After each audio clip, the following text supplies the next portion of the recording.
Hej! Hur är läget idag? Det är måndagen den 24 november och vi alla vet ju vad det här betyder. Always vlog! Ja! Nej men Klara, nu känner jag mig faktiskt ganska liten och borttappad. Vad händer nu? Oroa dig inte, din fråga är befogad. Jag ska kort sagt prata om mitt favoritämne mens en sådär 4-5 minuter varje månad. This is bloody brilliant. Och förra gången frågade jag er vad ni vill att jag ska prata om när det gäller mens.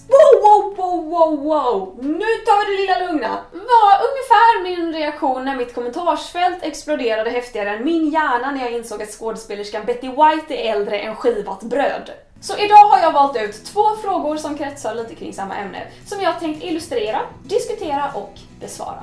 Fråga nummer 1. Kan man börja blöda under natten? Svar ja. Ja, det kan man. Min kropp till exempel gillar att kickstarta mensveckan runt klockan 5 på morgonen, så en gång i månaden vaknar jag så här.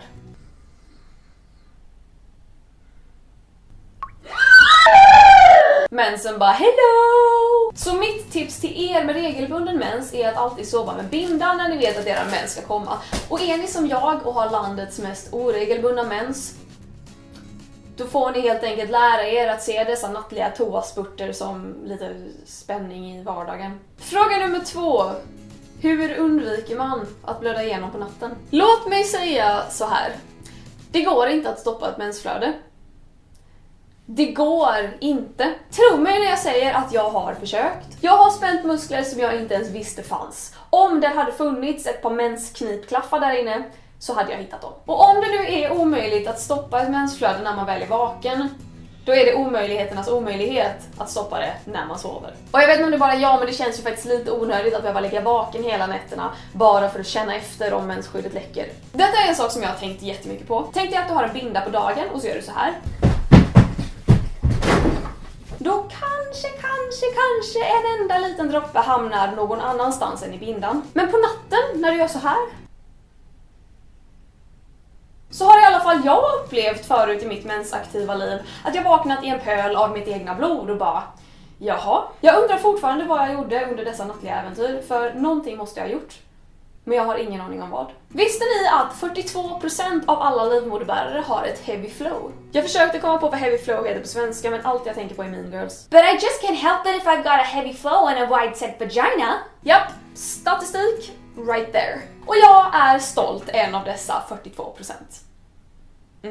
Men det är ta mig fasen inte ofta jag känner mig så ynklig som när jag ligger där innan jag ska sova i min mensblöja som en jättebebis. För det känns ju faktiskt som att det är en blöja du behöver när du kommer bli medvetslös i 8 timmar och din inre blödning inte tänker ge sig förrän i alla fall tidigast torsdag. Men något jag kommit till insikt med under de senare åren är att blöjor är lite overkill under dina mensnätter. Såvida jag inte har planer att kissa på mig på samma gång, men det har jag ju faktiskt ganska sällan. Jag har liksom lärt mig att företag utvecklar sina produkter så att de är specialanpassade för alla möjliga situationer.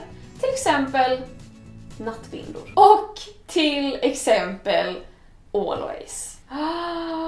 Jag fick ett paket av deras ultra nattbindor och de är freaking 3 millimeter tjocka.